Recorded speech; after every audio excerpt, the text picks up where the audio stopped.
today's world, you have an option as an engineer coming out. Oh, I can be a YouTube creator, and I can be a startup founder, which I think is a big trend nowadays in India. You have so from your perspective, as you would have taken your life and you have done corporate job in India, in the US, now you're doing your own startup. So what are the frameworks, or maybe as you say, accesses through which you would judge any decision that you do in your life? And I think someone can use long-termism. I think you talked about like having patience and all of that, but any framework that you try to assess how do you make decision? See, I think fundamentally, I believe one in the very sort of serendipitous uh, reveal of the journey, right? So, you're kind of like you get different choices or at almost every turn of life, right? And you have to make a set of decisions, and not all decisions are going to be right. I think it's the flow that is more important, right? But I think to this particular question, I feel given the wide variety of things, right? I think first of all, there is a view for folks in India, and I have, like I talk to a lot of young kids we're trying to hire. I think there is a view that we should get very rich very quickly, and we think this Gen Z is actually completely lost it, and I think they are being extremely ambitious without having to do the hard work for it.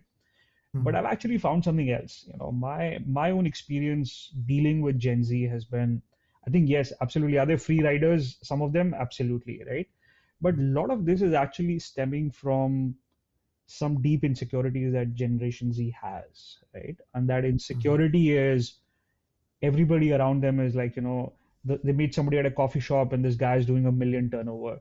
They meet a YouTuber or they watch that YouTuber and this YouTuber is claiming to be making X million dollars a year, right? Suddenly they are next to a celebrity, what have you. So they are kind of feeling the FOMO of the moment. And therefore they're like, every opportunity I have, I want to maximize that opportunity, right? Financially. Whether it is a rewarding Correct. journey or not, they don't really sort of, I don't know how much they're thinking about that. But at the same time, I think this is also a generation that really knows what they want to play with, right? In that sense. So, but if Mhm. you come back to my own framework, see, my own framework is very simple. Um, One, focus on something which is linked to your core learning, right? Deep interest area, whether that is data and analytics, whether that is liberal arts, whether that is sustainability, whatever that topic is, whatever your core education is, and if that is exciting enough, build your career in one space, right? But Mhm. in total, sort of think about three areas that interest you, right? Make one your primary driver and two your side hustles. And they all don't need to come Mhm. together like at the same time, right? But at the back of your mind, you should know that this is something of interest, right? Because Mhm. my own view is seekers are finders, right? If you're not seeking anything, you're not going to find anything. Mhm. So I think as you go through this journey of life, know what you're seeking because you will meet interesting Mhm. people, you will meet interesting opportunities.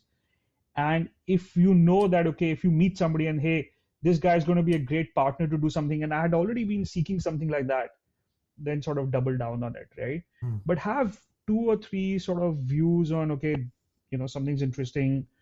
If you know this is the only thing you want to do and this is all you would do, great, go all in. Mhm. But otherwise, have a primary driver and a couple of secondary drivers as you think about 30 years or Exactly. 40 years of your sort of, prime life in that sense.